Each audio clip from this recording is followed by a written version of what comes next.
Hello बच्चों, welcome to my channel. बेटे आज का हमारा जो टॉपिक है दैट इज़ मशीन एक बहुत ही इम्पॉर्टेंट टॉपिक है फॉर बोर्ड एग्जाम्स। अच्छे से समझते हैं, सिस्टमेटिकली कंसेप्ट को क्लियर करते हैं। Let's start. ओके बेटे, मशीन वो डिवाइस है जो हमारा काम इजी कर दे। मशीन हमें एडवांटेज दे कि अगर मैं बहुत लोड उठाना चाहती हूँ, मैं क्या करूँ कि कार को ऐसे ही उठा लूँ, व्हीकल को एक हैवी लोड को ऐसे ही उठा लूँ। मैं क्या करूँ कि मेरी एफर्ट कम हो लेकिन काम जल्दी जल्दी हो, मतलब टाइम कंज्यूमिंग कम हो। तो जल्दी काम करना चाहते हैं, ज़्यादा काम करना चाहते हैं।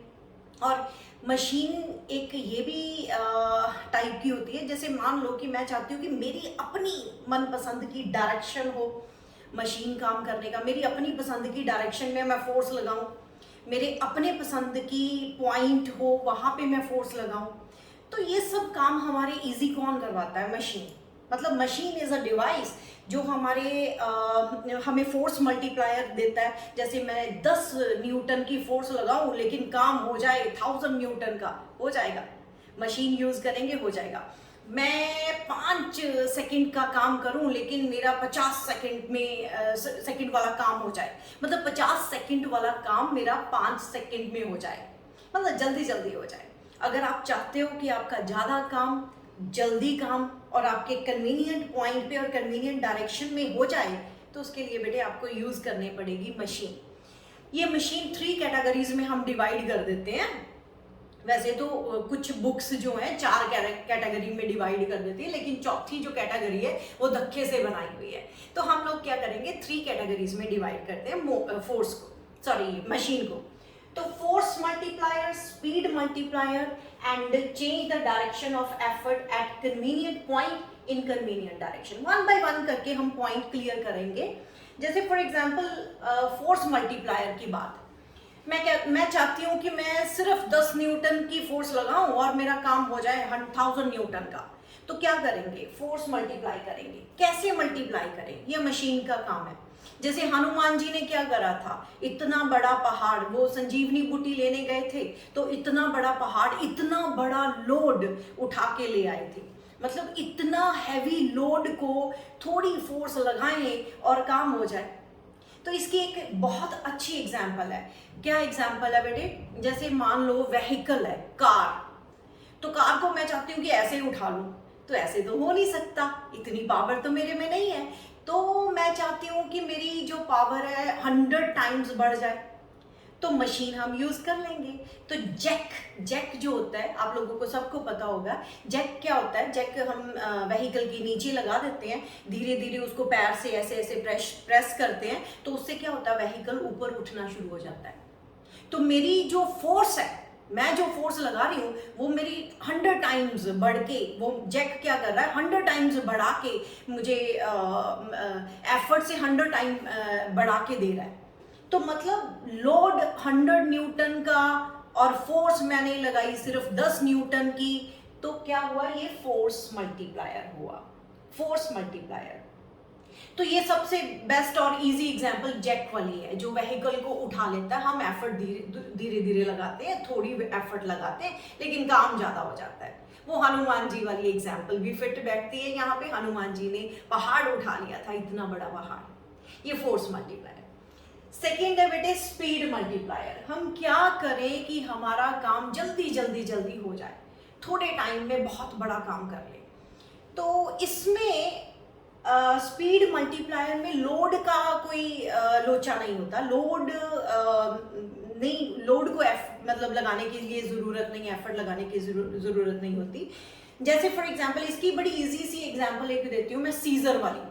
सीजर में क्या होता है बेटे, सीजर कुछ हमारी इस टाइप की होती है। जैसे सीजर के जो ब्लेड्स होते हैं वो बड़े बड़े होते हैं और जो हैंडल होता है वो छोटा होता है।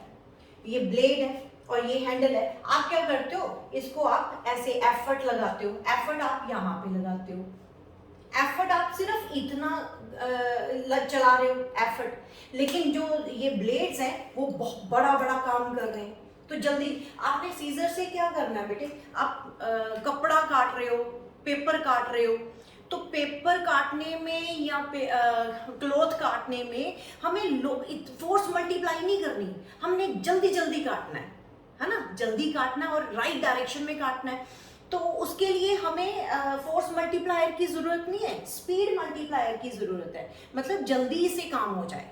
तो उसके लिए हमने क्या करा, ये जो ब्लेड्स है, मैं बाद में बताऊंगी मशीन कब फोर्स मल्टीप्लायर की तरह एक्ट करेगी, मशीन कब स्पीड मल्टीप्लायर की तरह एक्ट करेगी। अभी सिर्फ इतना समझो स्पीड मल्टीप्लायर का काम मतलब क्या है कि हमारा काम का स्पीड बढ़ जाए, क्या करें कि हमारा काम का स्पीड बढ़ जाए।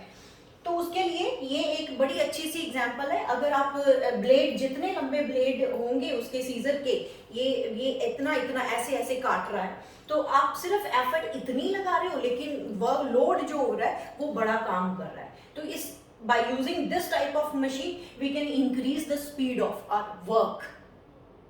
अब ये change in direction, change the direction of effort, effort मैं अपनी पसंद की डायरेक्शन में लगाना चाहती हूँ। तो वो क्यों, वो कन्वीनियंट होगी वो डायरेक्शन, अपनी पसंद के पॉइंट पे एफर्ट लगाना चाहती हूँ। क्यों, क्योंकि वहां पे मेरे लिए कन्वीनियंट होगा वहां पे एफर्ट लगाना। तो क्या करें, अब इसके लिए क्या करेंगे, इस टाइप ऑफ मशीन को, इस काइंड ऑफ मशीन को अगर अंडरस्टैंड करना है तो बेटे एक बहुत अच्छी एग्जांपल है। जैसे फॉर एग्जांपल आप वेल में से बकेट, पानी से भरी हुई बकेट को निकालते हो। अगर तो आप ऐसे निकाल रहे हो, ऐसे निकाल रहे हो, तो बड़ा मुश्किल हो जाएगा, क्योंकि ये ऐसे निकालने में, खींचने में मेरा बड़ा जोर लग रहा है, मुझे एफर्ट बहुत लगानी पड़ रही है। तो क्या करें कि मुझे एफर्ट मतलब एफर्ट मेरे कन्वीनियंट डायरेक्शन में आए। तो पुली यूज करते हैं मोस्टली। वेल में क्या होता है, पुली लगी होती है, तो पुली से ऊपर से स्ट्रिंग आती है, तो हम एफर्ट ऐसे लगा रहे हैं। एफर्ट ऐसे लगाने से बकेट ऊपर आ जाता है। तो ये एफर्ट लगाने की direction that is easy, but ये खींचने वाली जो डायरेक्शन है वो बहुत टफ होती है। ये क्यों टफ है और ये क्यों इजी है, वो मतलब मैंने समझाना है। अब डायरेक्शन, कन्वीनियंट डायरेक्शन का समझ आ गया ना बेटे। इस डायरेक्शन में आप खींच रहे हो बकेट को, तो वो हमारे लिए कन्वीनियंट नहीं है क्योंकि एफर्ट ज्यादा लग रही है। तो अगर आप इसी बकेट को, उतने ही पानी वाले से भरी हुई बकेट को अगर आप पुली के ऊपर से स्ट्रिंग ले आते हो, तो अब एफर्ट इस तरफ लगा रहे हो, तो वो कन्वीनियंट डायरेक्शन है। तो क्या, क्यों ऐसे हुआ बेटे, जब आप सीधा खींचते हो ना, तो आपका वेट, आपका खुद का वेट वर्टिकली डाउनवर्ड, बकेट में जो पानी भरा हुआ है उसका वेट वर्टिकली डाउनवर्ड, दोनों वेट वर्टिकली डाउनवर्ड है, और आप एफर्ट अपने वेट को भी होल्ड करने में लगा रहे हो और बकेट को खींचने में भी लगा रहे हो। It is not convenient direction. तो अब उल्टा करते हैं, पुली के ऊपर से स्ट्रिंग आ गई, स्ट्रिंग को हम खींच रहे हैं, हमारी एफर्ट क्या है, नीचे की तरफ। इस बार हमारी एफर्ट क्या है, नीचे की तरफ। अब हमारा खुद का वेट ये एफर्ट में एड ऑन हो रहा है, हमारा खुद का वेट इस एफर्ट, इस डायरेक्शन की एफर्ट में वो ऐड ऑन हो रहा है। कैसे ऐड ऑन हो रहा है बेटे, आप मान लो, फॉर एग्जांपल मान लो कि आप वो बकेट वाली जो स्ट्रिंग है पुली के ऊपर से आई हुई, आप अपने कमर के साथ बांध दो और कोई फोर्स मत लगाओ, एफर्ट ना लगाओ, तो अब बकेट नीचे गिरेगी? नहीं गिरेगी। क्यों नहीं गिरेगी? क्योंकि आपके वेट ने उसको होल्ड करके रखा हुआ है, होल्ड करके रखा हुआ है। इसका मतलब आपका वेट भी तो यूज हो रहा है, इस डायरेक्शन में एफर्ट में ऐड ऑन हो रहा है।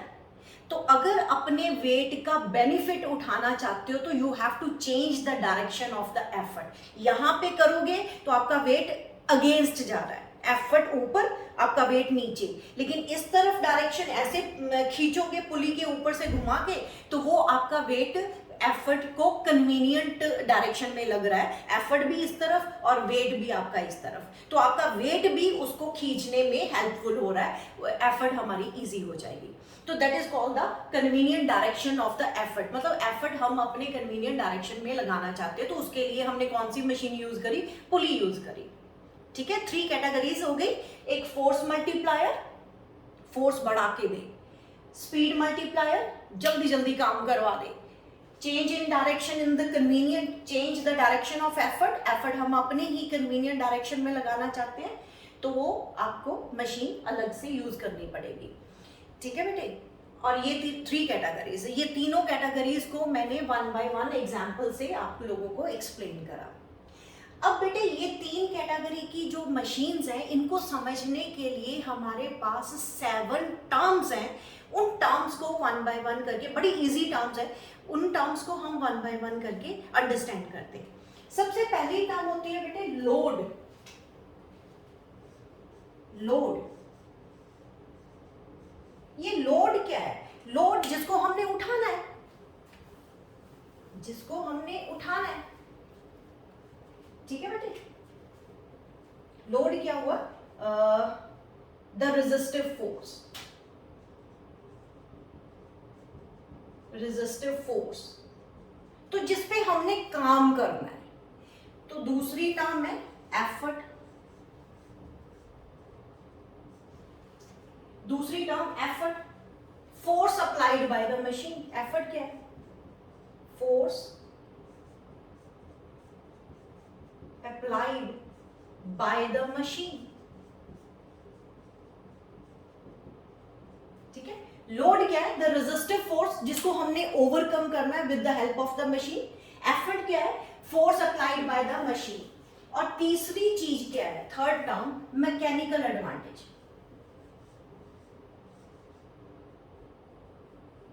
Sorry,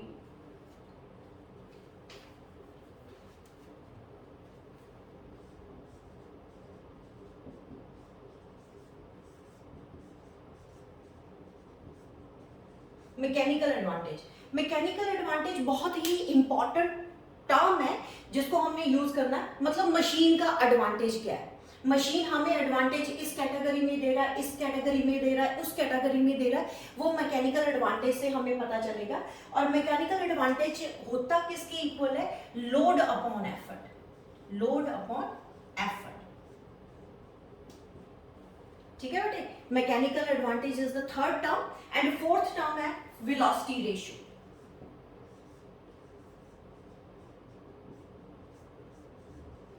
velocity ratio, velocity ratio से ही पता चल रहा है कि velocity of effort upon velocity of load होगा। वेलोसिटी रेशियो फोर्थ टर्म है जो हमें यूज करनी है। Velocity of effort upon velocity of load होगा। ये मैं एक्सप्लेन करूंगी, इसको और इसको मैं डिटेल में एक्सप्लेन करूंगी। ओके, उसके बाद बेटे आपके पास आ जाता है work input and work output. वो भी मैं यहीं पे यूज कर लेती हूँ। आपके फिफ्थ वर्क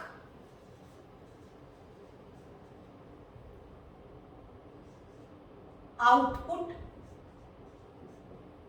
वर्क आउटपुट क्या होगा? फोर्स इनटू डिस्टेंस होता है, लेकिन वर्क आउटपुट क्या होता है उसको हम ऐसे भी लिख सकते हैं, work done by the effort. Sorry, output बाद में लिखते हैं, sorry. Work done by the effort. Work input क्या है? इनपुट तो हमें को फोर्स लगानी पड़ेगी ना बेटे। वर्क इनपुट क्या है? Work done by the effort. And work output क्या है? ये नोट करो, फिर मैं इरेज करके बाकी टर्म्स भी लिखती हूँ।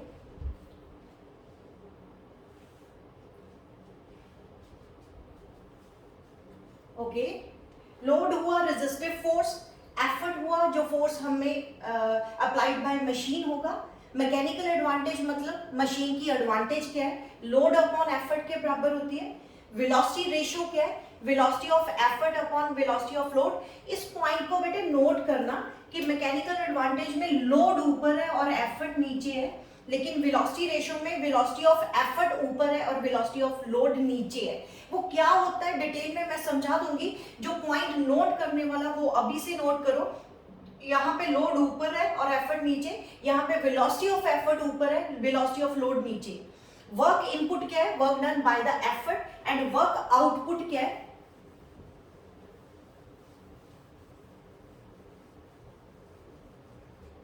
फिफ्थ हो गई। सिक्स्थ हो गया आपका work output. Work output is equals to आपका हो जाएगा work done on the load. Load पे हम काम कर रहे हैं ना, ठीक है। सेवेंथ हुआ efficiency.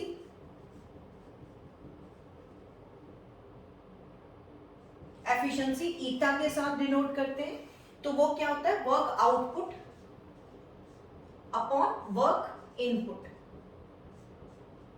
Work output upon work input. अगर मुझे परसेंटेज ऑफ एफिशिएंसी निकालनी है तो इनटू 100 के साथ मल्टीप्लाई कर देंगे। एफिशिएंसी ऑफ मशीन मतलब मशीन के काम करने की जो एबिलिटी है, कितनी अच्छी मशीन है, कितनी एफिशिएंट मशीन है, वो ईटा के साथ डिनोट करते हैं एफिशिएंसी। ये ईटा सिंबल है,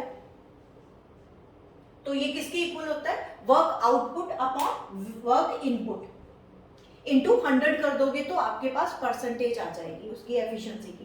पहली क्या थी टर्म, लोड, दूसरा क्या था, एफर्ट, तीसरा मैकेनिकल एडवांटेज। मैकेनिकल एडवांटेज और velocity ratio it is very very important. ये दो टर्म्स डिटेल में डिस्कस करेंगे, क्योंकि मैकेनिकल एडवांटेज और वेलोसिटी रेशियो से ही हमें कैटेगरीज ऑफ मशीन्स का पता चल जाएगा। इस कैटेगरी में आ रही है, इस कैटेगरी में आ रही है, या इस कैटेगरी में आ रही है मशीन, तो वो हमें इन दो टर्म्स से पता चल जाएगा। इसलिए मैंने टिक करा हुआ है, these two terms are very important for finding the kinds of machine. तो उसके बाद 4 हो गई, 5th हो गई वर्क इनपुट, 6th हो गई work output, and last is efficiency. Efficiency निकालनी भी पूछते हैं बेटे, न्यूमेरिकल्स में भी पूछ लेते हैं, ये भी टर्म इंपॉर्टेंट है। मशीन कितनी एफिशिएंट है, अगर वो हमने फाइंड आउट करना है तो हम ईटा यानी एफिशिएंसी की वैल्यू निकालेंगे, that is equal to work output upon work input into 100। अगर परसेंटेज में निकालना है तो इनटू 100 कर देंगे। ये नोट करो बेटे।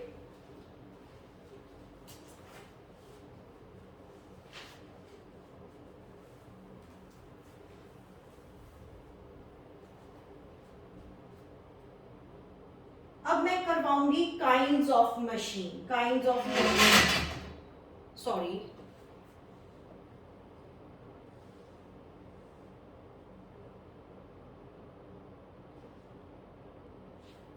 इरेज करूं बेटे, ओके।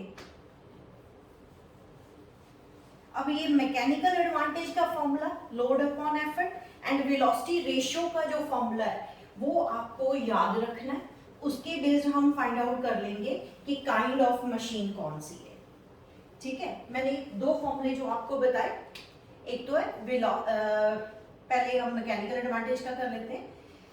मशीन की advantage, mechanical advantage is equal to load upon effort है, और वेलोसिटी रेशियो किसके इक्वल है, velocity ratio is equals to आपके पास velocity of effort upon velocity of load. अब बेटे वेलोसिटी का फॉर्मूला क्या होता है, वेलोसिटी इज इक्वल्स टू होता है distance upon time, displacement upon time होता है रादर। वेलोसिटी, अगर मुझे वेलोसिटी ऑफ एफर्ट निकालनी है तो डिस्टेंस या displacement covered by effort divided by time, distance covered by effort divided by time, ऐसे लिख सकती हो ना। तो वेलोसिटी ऑफ लोड निकालनी है, जैसे लोड बेटे वो बकेट वाला केस ले लें, पानी वाली भरी हुई, पानी से भरी हुई बकेट जो है, तो वो लोड है। तो लोड ने कितना डिस्टेंस कवर करा, वो आपका dl हो जाएगा। तो आप जो एफर्ट लगा रहे हो, फोर्स लगा रहे हो, आप कितना डिस्टेंस मूव करवा रहे हो, डिस्प्लेसमेंट मूव करवा रहे हो, वो एफर्ट का डिस्टेंस हो जाएगा। तो अगर मुझे वेलोसिटी ऑफ एफर्ट निकालनी है तो मैं क्या करूंगी, distance moved bye, displacement moved by effort upon time, and displacement moved by load divided by time. तो अब इससे एक और फॉर्मूला बन के आ जाएगा, यहाँ पे मैं पुट करने जा रही हूँ। तो मेरे पास आ गया DE upon T divided by DL upon T, T से T कट जाएगा, आपके पास DE अपॉन DL आ जाएगा। मतलब वेलोसिटी रेशियो का एक और फॉर्मूला हमारे पास आ गया, effort distance upon load distance. यहाँ पे लिख सकते हो, डिस्प्लेसमेंट ही लिखना होता है, लेकिन अगर डायरेक्शन को थोड़ी देर के लिए इग्नोर कर दे तो distance moved bye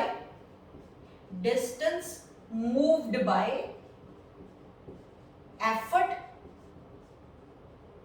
upon distance moved bye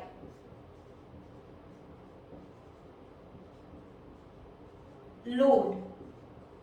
तो आपको एक ये फॉर्मूला और एक ये फॉर्मूला, ये 2 फॉर्मूले बहुत अच्छे से माइंड में बैठाने हैं। नोट करो, इसको भी नोट करो बेटे,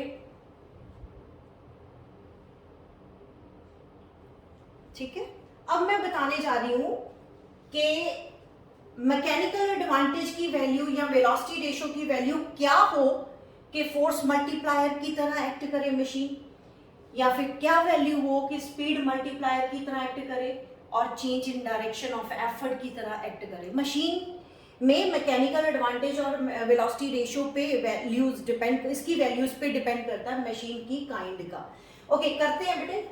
सबसे पहले याद ये रखना, mechanical advantage is equals to load upon effort and velocity ratio is equals to distance moved by distance moved by effort upon distance moved by load. मैं बार बार बोल रही हूँ, यहाँ पे लोड ऊपर है, यहाँ पे एफर्ट का डिस्टेंस ऊपर है, इस चीज का ध्यान देना। जहां पे गलती होने के चांसेस है वो मैं पॉइंट आउट करती रहूंगी बार बार। ओके अभी मुझे बताना है कि मैकेनिकल एडवांटेज और वेलोसिटी रेशियो की क्या वैल्यू हो कि फोर्स मल्टीप्लायर। पहला केस करते हैं बेटे, यहां पे मैकेनिकल एडवांटेज ग्रेटर देन 1 हो, वेलोसिटी रेशियो ग्रेटर देन 1 हो, तो फोर्स मल्टीप्लायर की तरह एक्ट करेगा। मतलब हमें एफर्ट कम लगानी है और ज्यादा लोड उठाना है, यानी फोर्स मल्टीप्लायर की तरह मशीन को यूज करना है, तो उसके लिए मैकेनिकल एडवांटेज आपकी ग्रेटर देन 1 होनी चाहिए, वेलोसिटी रेशियो ग्रेटर देन 1 होनी चाहिए। ये मैं आपको बाद में एग्जांपल देके समझाऊंगी क्यों वेलोसिटी रेशियो ग्रेटर देन 1 और मैकेनिकल एडवांटेज ग्रेटर देन 1 है।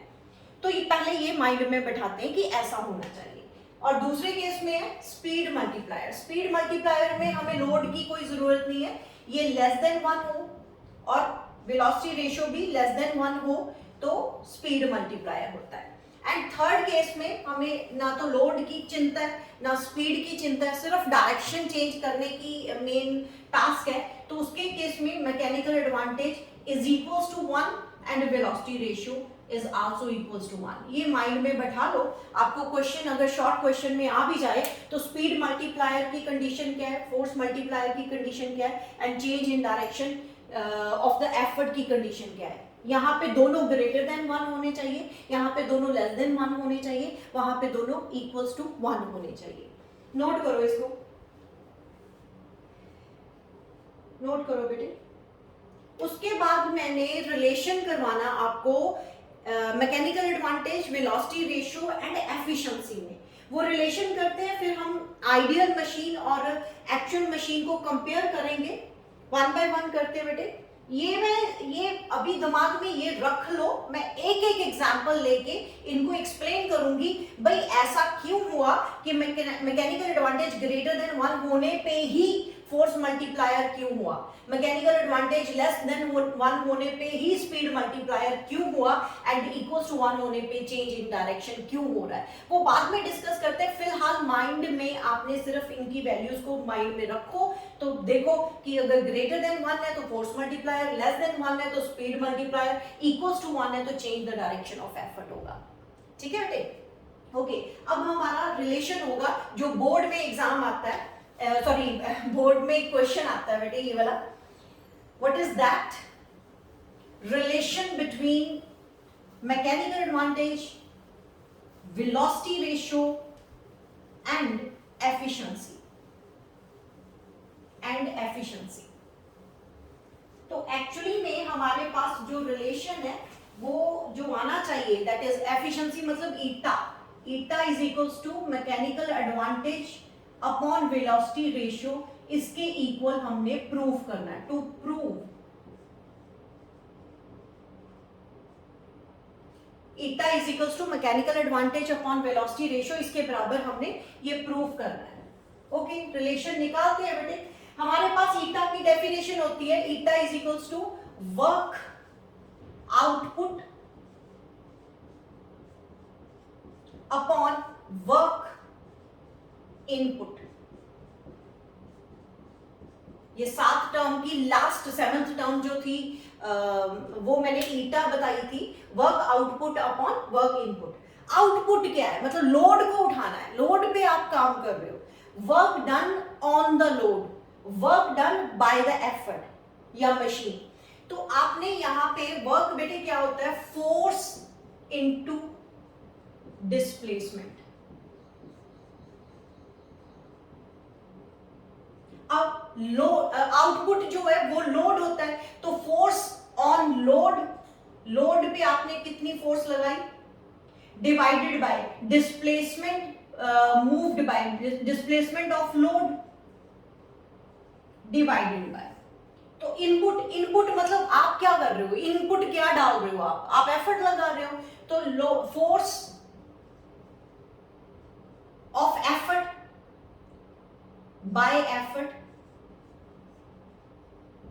Into displacement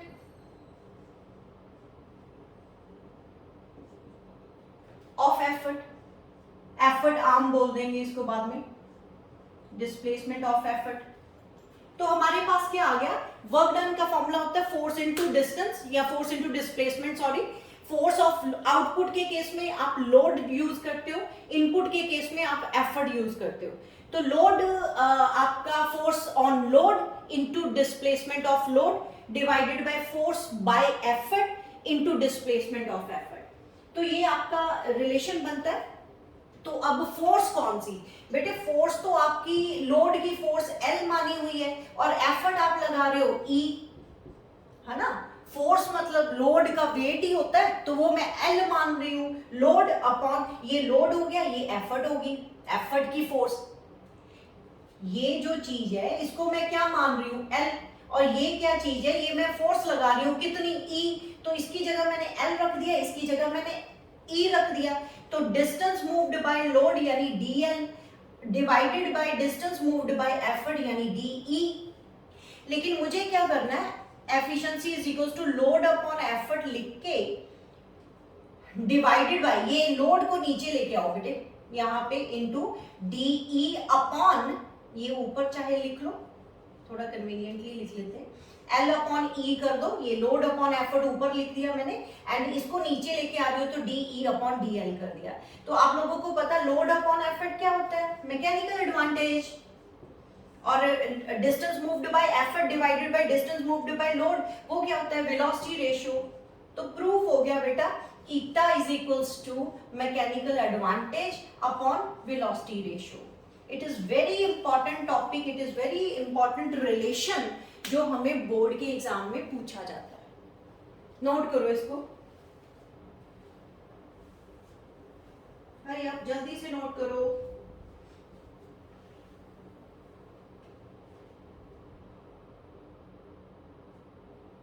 okay,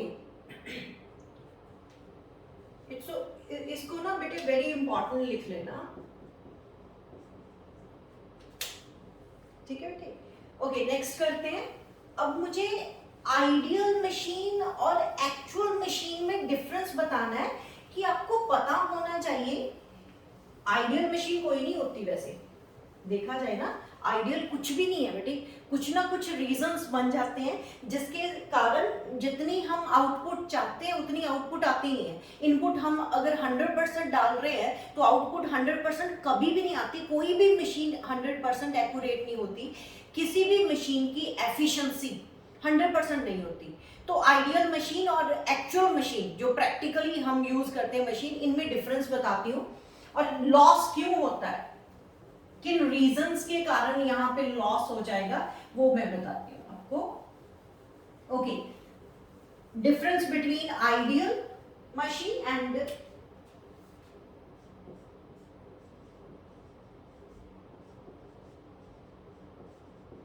ideal machine and actual.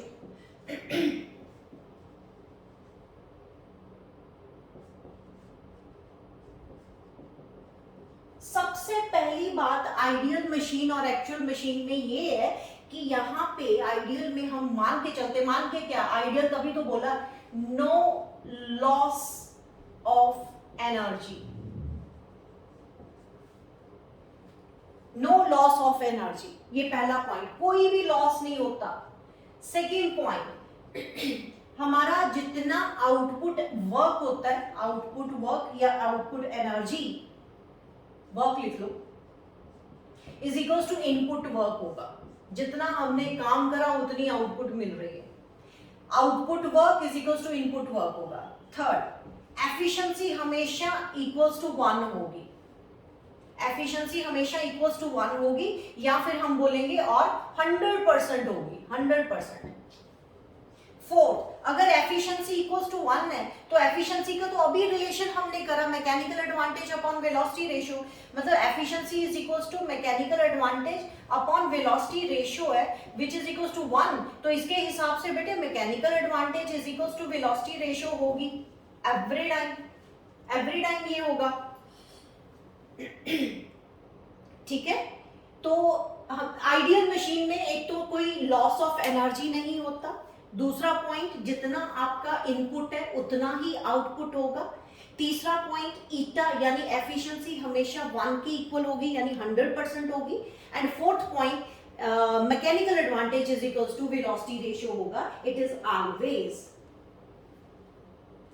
ठीक है, तो यहां पे first point some loss of energy, कुछ ना कुछ लॉस होगा।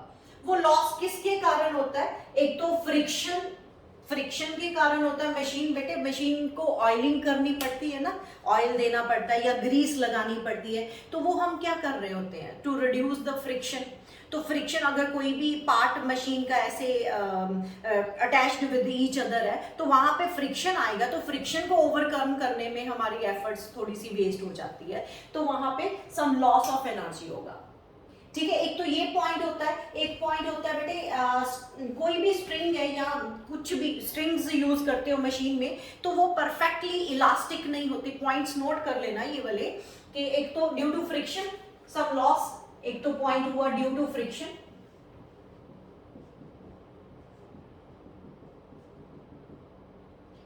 Number 2, strings are not perfectly elastic, और थर्ड पॉइंट है ड्यू टू, मतलब स्ट्रिंग हुई या जो ड्यू टू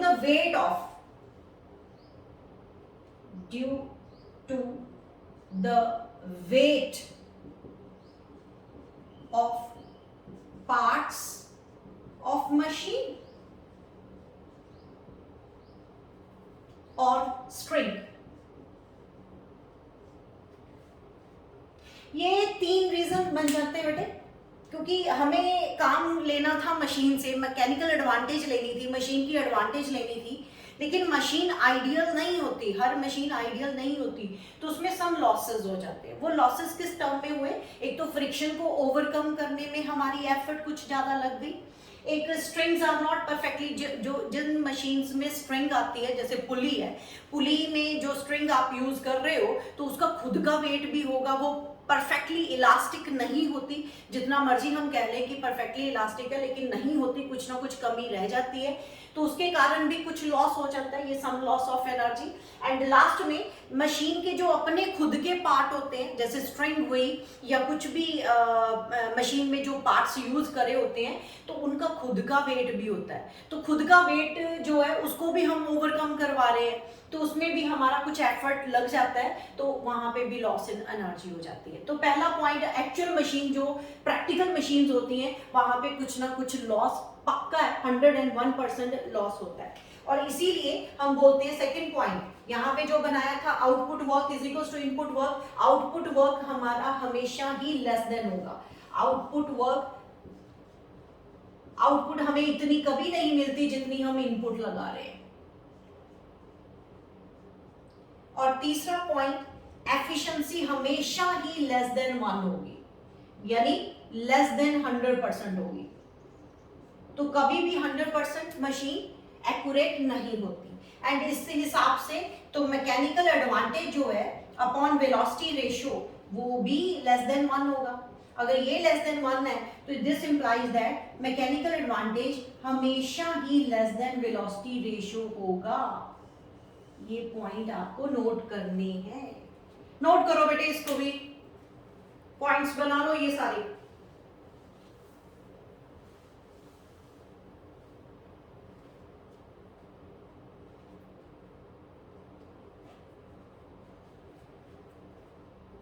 ओके, एक क्वेश्चन बोर्ड के एग्जाम में पूछा गया था, what is the principle of ideal machine.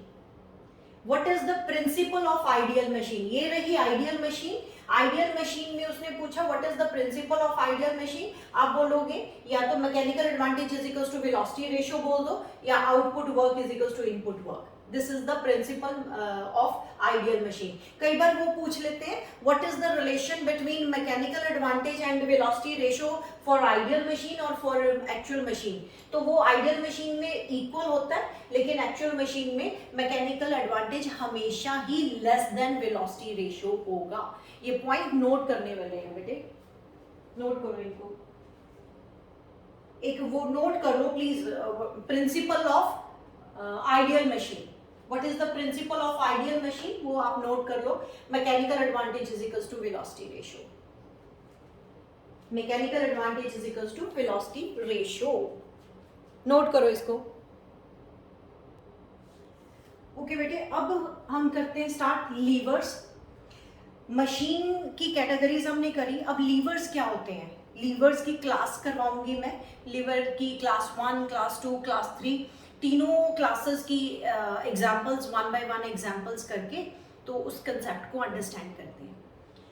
Levers क्या होते हैं बेटे, लीवर्स कोई भी उठा लो, जैसे आप लीवर्स एक जस्ट लाइक रॉड की तरह ही होते हैं। जितने भी आप क्रो बार ले लो, क्रो बार जैसे एक रॉड से एक बहुत बड़ा हैवी लोड है, पत्थर है, उसको मैं धक्का लगा रही हूँ लेकिन वो पुश ही नहीं हो रहा, मतलब आगे मूव ही नहीं कर रहा, तो उसके नीचे मैं रॉड को फिक्स करके तो उसको ऐसे रोटेट करने की कोशिश करूंगी तो वो रोटेट हो जाएगा। मतलब कम एफर्ट लगा के मैं इतना बड़ा लोड को मूव करवाना, तो फोर्स मल्टीप्लायर की तरह यूज कर सकती हूँ। लीवर्स बेटे फोर्स मल्टीप्लाई भी कर देते हैं, स्पीड मल्टीप्लाई भी कर देते हैं, और change the direction of effort भी कर देते हैं। मतलब तीनों कैटेगरी की मशीन्स, तीनों काइंड की मशीन्स हम लीवर से बना लेते हैं। तो लीवर एक जस्ट लाइक जैसे स्क्रू ले लो, स्क्रू है तो वैसे हमें स्क्रू को घुमाना, टाइट करना, it is very much difficult. तो स्क्रू ले लोगे तो screw is also a rod, तो वो उसके साथ बड़े आराम से कर ले। तो एक फिशिंग रॉड ले लो, बहुत सारी एग्जाम्पल है मेरे पास, बहुत सारी एग्जाम्पल है जहां पे आप देखोगे कि ऑलमोस्ट सभी लीवर्स एक रॉड की तरह, एक बार की तरह ही काम कर रहे हैं होते हैं। तो उनको हम तीनों काइंड्स की मशीन में यूज कर सकते हैं, फोर्स मल्टीप्लायर की तरह भी, फोर्स स्पीड मल्टीप्लायर की तरह भी, and the last one change in direction of effort की तरह भी यूज कर सकते हैं। ओके, लीवर क्या है बेटे, it's a just rod which rotate about a fixed point. वो रॉड है जो रोटेट करती है एक फिक्स्ड पॉइंट के अबाउट, जिसको हम फल्क्रम बोलते हैं। एक बड़ी इंटरेस्टिंग एग्जांपल दे देती हूँ, उससे आपका पूरा कंसेप्ट क्लियर हो जाएगा। जैसे सी सॉ, सी सॉ में क्या होता है बेटे, यहां पे होता है fulcrum,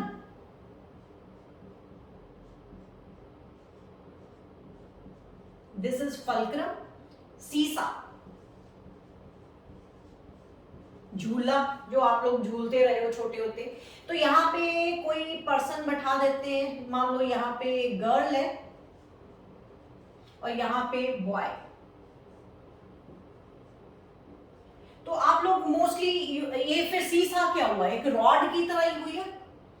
seesaw is a rod, lever, और ये रोटेट कर रहा है about a fixed point, fulcrum के, आप इधर जाता है, उधर जाता है, इधर जाता है, इधर, ऐसे। तो फल्क्रम के अबाउट ही तो वो रोटेट हो रहा है।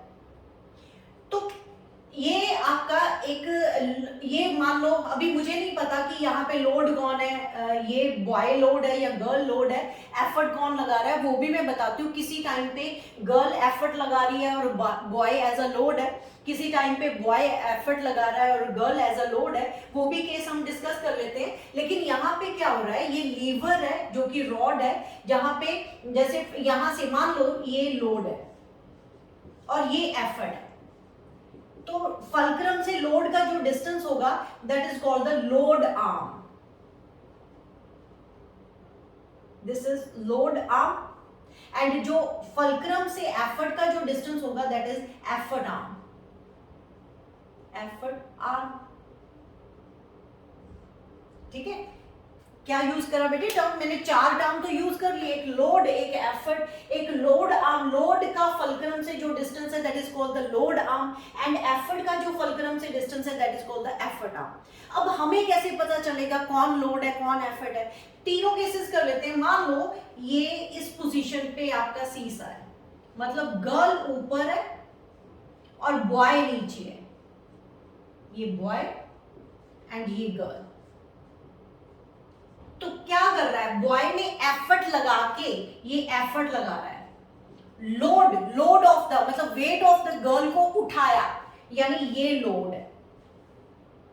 अब दूसरा केस ले लेते हैं, उल्टा केस कर लेते हैं। यहां पे ये फलक्रम है, अब बॉय हो गया ऊपर, ये बॉय, और यहां पे गर्ल ने एफर्ट लगा के उसको ऊपर उठा दिया, तो गर्ल यहां पे, तो ये बन गया अब एफर्ट, गर्ल बन गई एफर्ट एंड ये बन गया लोड। तो आप बेटे वैसे तो बड़ा इजी है, कुछ भी न्यूमेरिकल्स नहीं है, बड़े इजी है।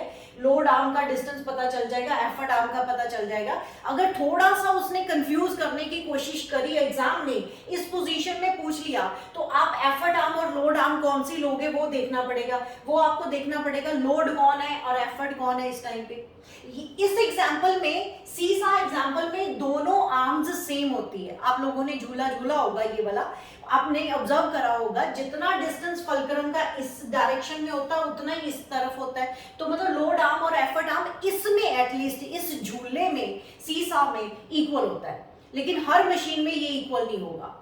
तो यहाँ पे हो क्या रहा है, देखा जाए तो बेसिकली यहाँ पे हो क्या रहा है, सिर्फ डायरेक्शन ही तो चेंज हो रही है, कभी ये ऊपर कभी ये ऊपर, तो डायरेक्शन चेंजर ही तो है, एफर्ट की डायरेक्शन ही तो चेंज हो रही है। तो यहाँ पे आपका ये एग्जाम्पल, मैं सिर्फ लीवर समझा रही थी। लीवर क्या है, रॉड है जो रोटेट करता है अबाउट अ फिक्स्ड पॉइंट, जिसको हम फलक्रम बोलते हैं, जिसमें लोड और एफर्ट होता है। लोड का डिस्टेंस फलक्रम से लोड आर्म होगा एंड एफर्ट का डिस्टेंस एफर्ट आर्म होगा। अब बेटे ये जरूरी नहीं है कि हर मशीन में फलक्रम सेंटर पे ही हो, फलक्रम एक साइड पे भी हो सकता है। तो वो हम लीवर की 3 क्लासेस में यूज करेंगे, क्लास पढ़ेंगे। क्लास 1 में क्या है, क्लास 2 में क्या है, क्लास 3 में क्या है, वो सारा कंसेप्ट क्लियर हो जाएगा आपको। करें? ओके, क्लास 1 और क्लास 2, ये पहले, सबसे पहले तो मैं ये बता दूं, आइडियल लीवर जो होता है ना बेटे, वो एक तो रॉड जो है, ये रॉड, आइडियल लीवर क्या होता है ये भी लिख लेना। आइडियल लीवर जिसमें रॉड वेटलेस हो, मतलब उसका इतना ज्यादा वेट नहीं होना चाहिए, और नो फ्रिक्शन।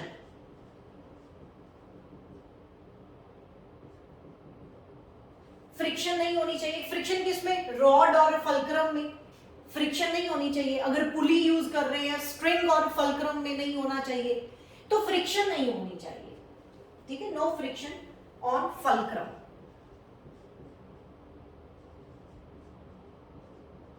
ठीक है, आइडियल लीवर में एक तो ये पॉइंट होना चाहिए, रॉड वेटलेस हो, और नो फ्रिक्शन ऑन फलक्रम होना चाहिए। समझ आया बेटे?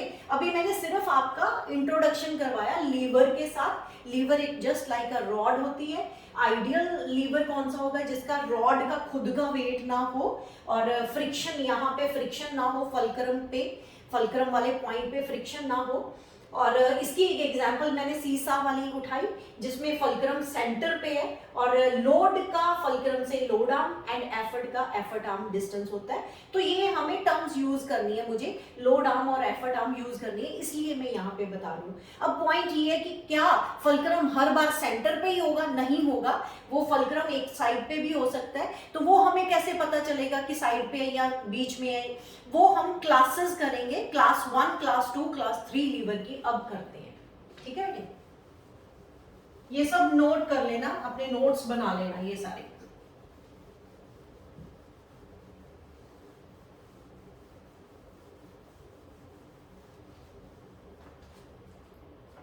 एक और चीज मैंने बतानी है, ये जो लीवर है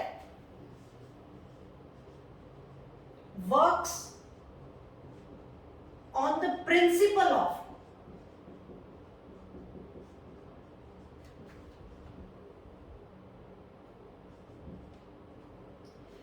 works on the principle of movement.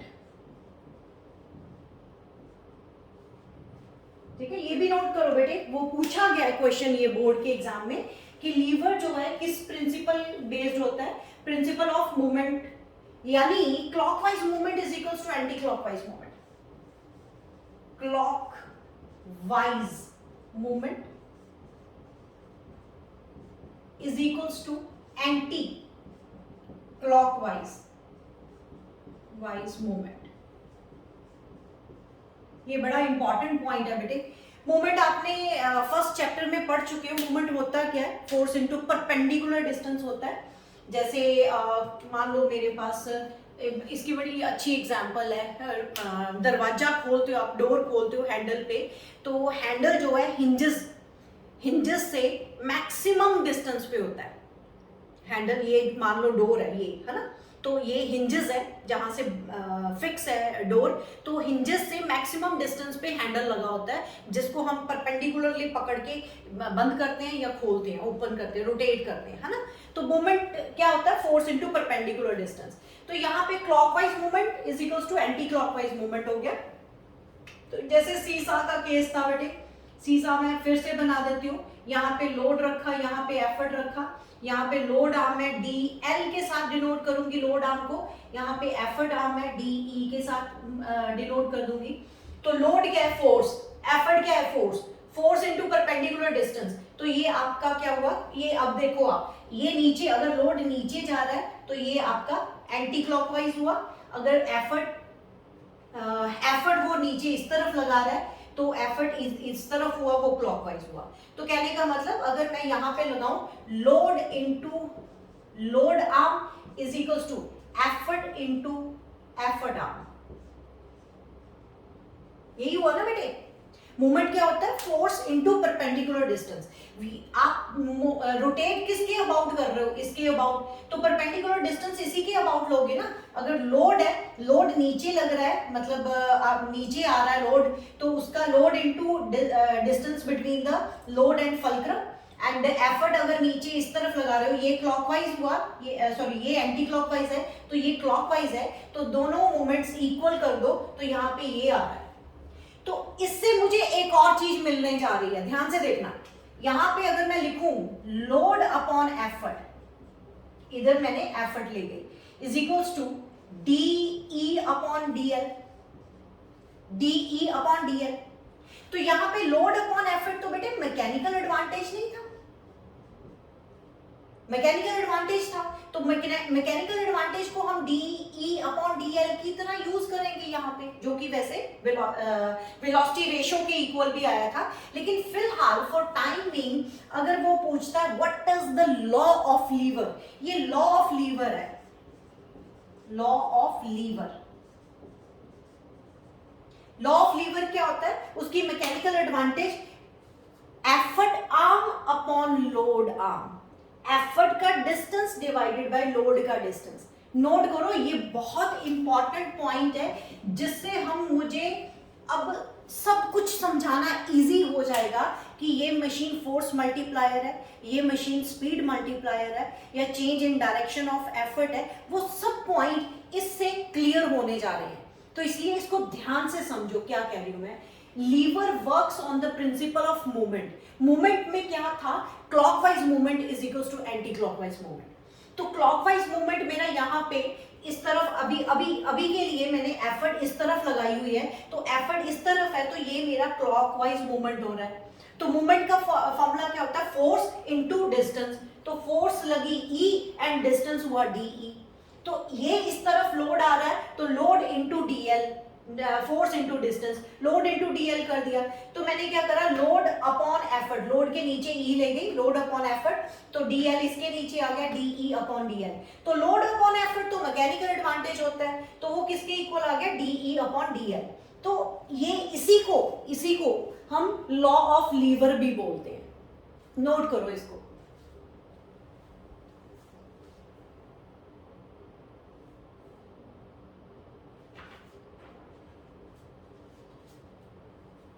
ठीक है बेटे, ये बहुत इंपॉर्टेंट बात है जो मैंने बताई यहाँ पे। Load upon effort distance upon load distance, this is law of lever. ये क्वेश्चन पूछा गया था, what is law of lever, ये क्वेश्चन पूछा गया था। एक और क्वेश्चन पूछा गया था, lever works on which principle, lever works on principle of movement. Movement का प्रिंसिपल क्या है, clockwise movement is equals to anti clockwise movement. ये सब पॉइंट्स नोट करने वाले हैं, नोट करो इसको जल्दी से।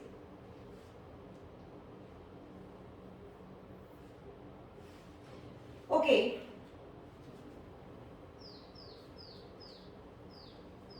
ठीक है बेटे, ओके अब मैं थोड़ा सा पीछे जो मैं करवा चुकी हूं आपको कि फोर्स मल्टीप्लायर हो तो मैकेनिकल एडवांटेज क्या होनी चाहिए, स्पीड मल्टीप्लायर हो तो मैकेनिकल एडवांटेज क्या होनी चाहिए, वो यूज कर लूंगी।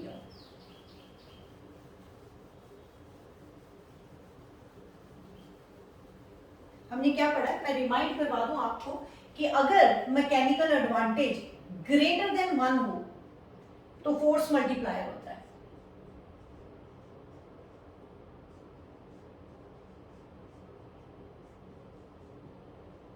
मैं एक बार नोट करूं, दिख रहा है कि नहीं दिख रहा है, हाँ दिख रहा है, गुड।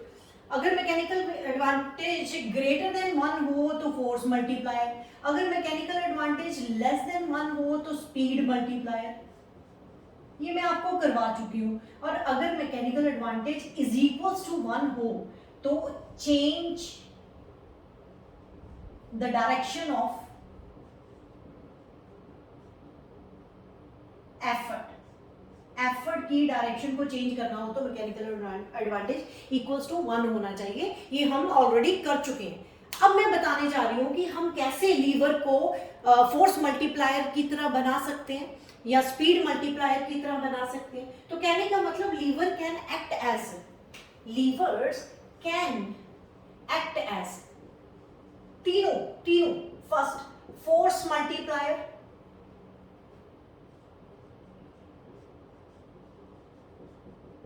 फोर्स मल्टीप्लायर की तरह, स्पीड मल्टीप्लायर की तरह,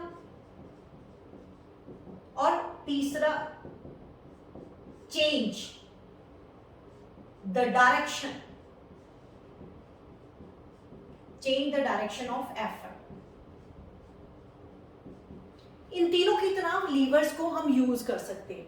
लेकिन पॉइंट नोट करने वाला बात यह है कि एक टाइम पे या तो वो फोर्स मल्टीप्लाई करेगा या फिर स्पीड मल्टीप्लाई करेगा, मतलब दोनों थिंग्स साइमल्टेनियसली नहीं होंगी, नहीं कर पाएगा कोई भी लीवर।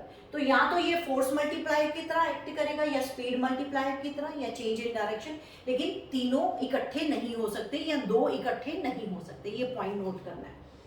ओके अब क्या करें कि फोर्स मल्टीप्लायर आ जाए, ठीक है अब करते हैं। पहला पॉइंट बनाते हैं बेटे, आपने अभी करा mechanical advantage for levers, mechanical advantage for levers के लिए, लीवर्स के लिए मैकेनिकल एडवांटेज इक्वल्स टू आपने करा distance of effort upon distance upon load, distance of load. तो अगर किसी तरह distance of effort greater than distance of load हो जाए, ध्यान से देखो, अगर ऊपर वाली टर्म ग्रेटर देन नीचे वाली टर्म हो तो इस हिसाब से this implies that mechanical advantage greater than 1 हो जाएगी। तो इसका मतलब ये हुआ मैकेनिकल एडवांटेज ग्रेटर देन 1 करने के लिए आप एफर्ट आर्म को बड़ा कर दो लोड आर्म से, एफर्ट आर्म को बड़ा कर दो लोड आर्म से। मतलब आपका क्या हुआ, कोई एग्जांपल आप उठा सकते हो, क्रो बार वाली ले लेते हैं, बड़ा सा पत्थर है, ये लोड है, तो यहाँ पे फलक्रम है, ये क्रो बार ऐसे होता है बेटे, आपने ये एफर्ट, यहाँ पे आप एफर्ट लगा रहे हो, लोड ये पड़ा, ये फलक्रम है, तो लोड आर्म आपकी सिर्फ इतनी है और एफर्ट आर्म आपकी ये वाली डीई लो, आ गया ना, डीई बड़ा है ना इसके केस में एंड डीएल छोटा है, तो डीई बड़ा होने से क्या हुआ, मैकेनिकल एडवांटेज ग्रेटर देन 1, तो मैकेनिकल एडवांटेज ग्रेटर देन 1 हो तो फोर्स मल्टीप्लाई,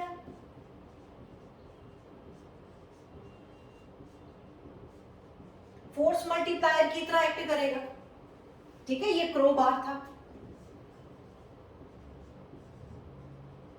बड़ा सा एक रॉड जिसको हमने पत्थर के नीचे रखा, लोड, ये जो लोड है उसको उठाने के लिए, तो किसी में अड़ा के फिक्स करके फलक्रम बना के उसका, तो उसको उठाने की कोशिश करते हैं, मतलब आगे रोटेट करवाने की कोशिश करते हैं। तो एफर्ट हम यहाँ पे लगा रहे हैं। लोड आर्म हमारी छोटी है, एफर्ट आर्म हमारी बड़ी है, तो उससे मैकेनिकल एडवांटेज ग्रेटर देन 1 आ गया।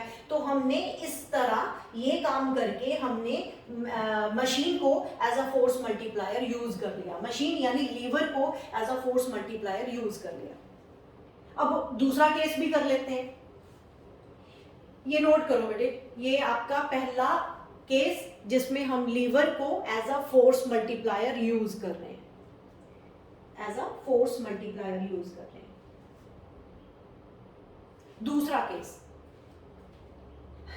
अगर यही केस बेटे यहां पे मैं चेंज करने जा रही हूं, आप कर लेना, यहां पे चेंज करने जा रही हूं मैं, ओके इरेज करते हैं। फोर्स मल्टीप्लायर में एफर्ट आर्म बड़ी होनी चाहिए। अब दूसरा केस ले लेते हैं। दूसरे केस में क्या करेंगे, हमारे पास आ गया, अगर मेरे पास load arm greater than DE हो जाए, मतलब नीचे वाली टर्म ग्रेटर देन है, तो इसका मतलब क्या हुआ, this implies that mechanical advantage तो आपकी लेस देन 1 होगी ना। लेस देन 1 हो तो मैकेनिकल एडवांटेज, तो फिर हमारी लीवर जो है as a speed multiplier use होगा, स्पीड मल्टीप्लायर। तो अब लोड आर्म बड़ी हो और एफर्ट आर्म छोटी हो, तो उसके लिए एग्जांपल, ये सीजर वाली सबसे अच्छी एग्जांपल है। आपने सीजर लिया तो उसके जो हैंडल है वो आपके छोटे छोटे हैंडल है यहां पे, है ना, ये आपका फलक्रम हुआ, आप एफर्ट लगा रहे हो यहां पे, और ये आपकी एफर्ट आर्म हो गई डीई, और लोड आर्म यहां पे आपने कोई पेपर रखा हुआ है, शीट ऑफ पेपर है यहां पे, ये लोड हुआ जिसको आप काट रहे हो, तो यहां से लेके यहां तक आपकी लोड आर्म हुई। तो देखो सीजर में लोड आर्म बहुत लंबी, मैंने जानबूझ के ज्यादा ही लंबी बनाई हुई है, तो लोड आर्म आपका बड़ा और एफर्ट आर्म आपका छोटा, यानी नीचे वाली टर्म बड़ी ऊपर वाली टर्म छोटी, तो ये लेस देन 1 आएगा, तो ये स्पीड मल्टीप्लायर की तरह यूज होगा। मैंने पहले भी एग्जांपल में एक्सप्लेन करा कि सीजर हम उस पर लोड की कोई भी टेंशन नहीं है, हमें सिर्फ स्पीड बढ़ाने की टेंशन है कि हमें स्पीड बढ़ानी है, स्पीड बढ़ाने के लिए आपको मैकेनिकल एडवांटेज लेस देन 1 होगा। ठीक है, नोट करो इसको, ये दूसरा केस हो गया।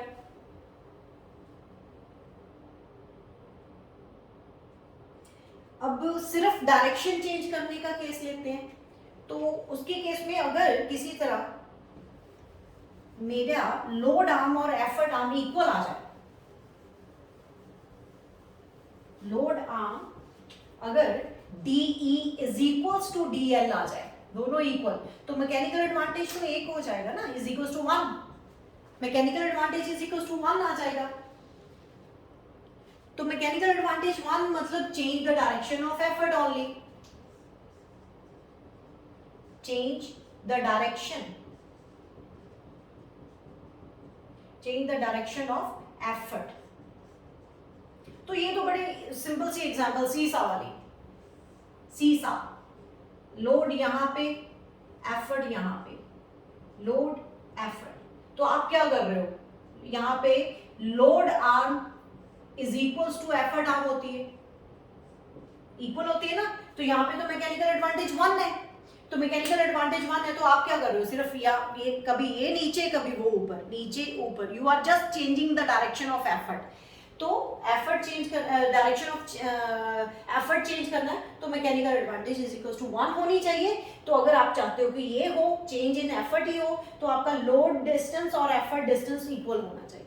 नोट करो इसको, नोट करो बेटे।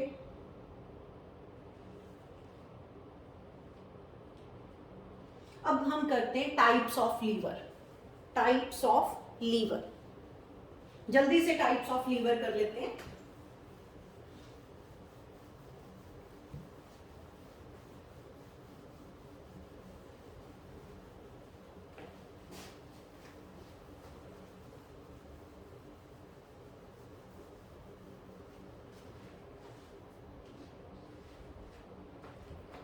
Types of lever, class first, class second and class third. इसका क्या मतलब हुआ? ये कौन सी क्लासेस हैं? Class 1, class 2 and class third. Actually में बेटे ये टाइप्स समझाने की कोशिश करी गई है कि जिसमें फल्क्रम सेंटर पे हो, फल्क्रम सेंटर पे हो वो क्लास फर्स्ट बोलेंगे, जिसमें लोड सेंटर पे हो वो क्लास सेकंड बोलेंगे, एंड जिसमें एफर्ट सेंटर पे हो उसको हम क्लास थर्ड बोलेंगे। मतलब 3 क्लासेस में हमने खुद डिवाइड कर दिया लीवर्स को। अगर फल्क्रम सेंटर पे है तो क्लास फर्स्ट बोलेंगे, अगर लोड सेंटर पे है तो आप class second, and effort centre पे है तो क्लास थर्ड। तो आप याद कैसे करोगे? फ्ली, आप याद कर लो इसको ऐसे, FLE, फ्ली। फल्क्रम सेंटर पे है तो क्लास फर्स्ट, लोड सेंटर पे है तो class second, and effort centre पे है तो क्लास थर्ड। ये बनाती हूं मैं। मान लो ये मेरा फल्क्रम है, यहाँ पे लोड रखा, यहाँ पे एफर्ट रखा, ये क्लास फर्स्ट की एग्जांपल आ गई। यहाँ पे हम लोड सेंटर पे रखेंगे, लोड यहाँ पे रखेंगे, लोड नीचे को लगा हुआ है, यहाँ पे हम एफर्ट लगा रहे हैं, ई यहाँ पे है, और फल्क्रम यहाँ पे होगा, फल्क्रम यहाँ पे होगा, ठीक है, ये एफ हुआ। तो यहाँ पे एफर्ट आप सेंटर पे रख रहे हो, एफर्ट यहाँ पे रख रहे हो, एफर्ट लगा रहे हो, ऊपर लगा रहे हो, नीचे लगा रहे हो, वो डिपेंड करता है मशीन पे आपने एफर्ट किस डायरेक्शन में लगाना है। एफर्ट मान लो यहाँ पे लगा रहे हो और लोड यहाँ पे पड़ा हुआ है एल, एंड यहाँ पे आपने फल्क्रम रखा हुआ है। तो यही हुआ ना बेटे, क्लास फर्स्ट में फल्क्रम मैंने सेंटर पे रखा हुआ है, ये फल्क्रम सेंटर पे है मेरा। तो क्लास सेकंड में लोड सेंटर पे मैंने लोड सेंटर पे रख दिया, ये कहीं पे भी रख सकते हो। एंड क्लास थर्ड में एफर्ट सेंटर पे है तो आपको एफर्ट सेंटर पे रख दो। एफर्ट की डायरेक्शन ऊपर है या नीचे, दैट डिपेंड्स कि आपने काम किस डायरेक्शन में करना है, आपने कन्वीनियंट डायरेक्शन कौन सी लेनी है। अब ध्यान से देखना, अब ये फोर्स मल्टीप्लायर है, स्पीड मल्टीप्लायर है, चेंज इन डायरेक्शन है, वो कैसे पता चलेगा? तो यहाँ पे ये जो 3 पहली क्लास है इसमें इट कैन एक्ट एज, पहले नंबर पे फोर्स मल्टीप्लायर, दूसरा स्पीड मल्टीप्लायर भी हो सकता है,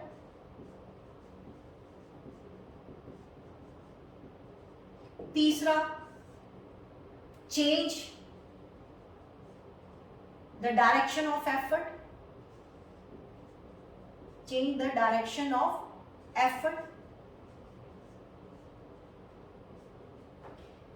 इसमें आप खुद देखो हमने क्या पढ़ा हुआ है, मैकेनिकल एडवांटेज किसके इक्वल था? Mechanical advantage DE upon DL था, DE अपॉन DL। यहां पे बेटे आप फल्क्रम इधर या उधर करके आप लोड आर्म और एफर्ट आर्म को चेंज कर सकते हो। तो चेंज करने से आप मैकेनिकल एडवांटेज कभी ग्रेटर देन 1, कभी लेस देन 1, कभी इक्वल्स टू 1 कर सकते हो इसके केस में। लेकिन यहाँ पे फल्क्रम आपका यहाँ पे जो मर्जी कर लो, लेकिन आपका जो एफर्ट आर्म होगा, ये रहा एफर्ट आर्म, एफर्ट आर्म हमेशा ही ग्रेटर देन होगा लोड आर्म से। क्यों? क्योंकि लोड सेंटर पे रखना है, क्योंकि क्लास सेकंड की कैटेगरी में लोड सेंटर पे ही है। तो आपको क्या करना है, हमेशा ही एफर्ट आर्म हमेशा ग्रेटर देन होगी लोड आर्म से। तो इसका मतलब यहाँ पे ग्रेटर देन 1 ही होगा, ये हमेशा ग्रेटर देन 1 ही होगा। क्यों ग्रेटर देन 1 है? क्योंकि हमेशा effort arm that will be equal, that is equals to the load arm. तो ये तो ग्रेटर देन 1 है, तो बेटा हमेशा ही आपका फोर्स मल्टीप्लायर ही होगा, फोर्स मल्टीप्लायर। ठीक है, अब यहां पे देख लो, यहां पे आपका फल्क्रम से एफर्ट का जो डिस्टेंस है DE और लोड का जो डिस्टेंस है DL, तो यहाँ पे तो आपका DL ग्रेटर देन DE आ रहा है। तो उसी हिसाब से मैकेनिकल एडवांटेज जो कि इक्वल टू है DE अपॉन DL, तो वो तो लेस देन 1 आएगी। तो लेस देन 1 हो तो हम बोलते हैं स्पीड मल्टीप्लायर।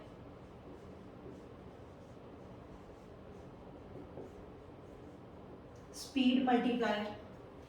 तो ये थे टाइप्स ऑफ लीवर, जिसमें class first, class second, class third आ रहा है। क्लास फर्स्ट में फल्क्रम सेंटर पे है, क्लास सेकंड में लोड सेंटर पे है, एफर्ट सेंटर पे क्लास थर्ड में।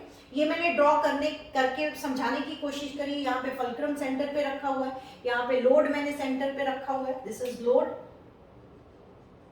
और वहां पे मैंने एफर्ट सेंटर पे रखा हुआ है।